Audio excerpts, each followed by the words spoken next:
As a multidimensional science, geography deals with A. Landforms and ecosystems, B. Size of the planets, C. Circumference of the Earth, or D. Relationship between man and his environment. Sagot po natin is letter D, relationship between man and his environment. Okay, ang daming sumagot ng letter A kasi po nakita nyo yung landforms, di ba?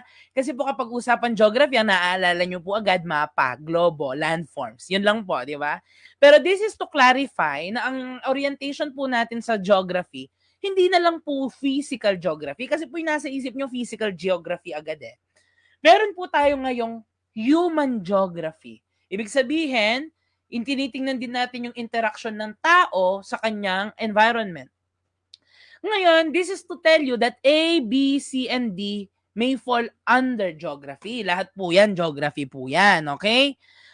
Size of the planets, physical geography. Circumference of the earth, physical geography. Landforms and ecosystems, physical geography po yan. Ano po yung naging keyword natin for number 9? Bakit natin nasabing D ang sagot? The word multidimensional. Okay? Multidimensional. Kapag multidimensional, hindi lang po yung physical na aspeto ng kapaligiran ang tinitingnan mo. Tinitingnan mo din yung galaw ng tao, the behavior, the psychology, the sociology,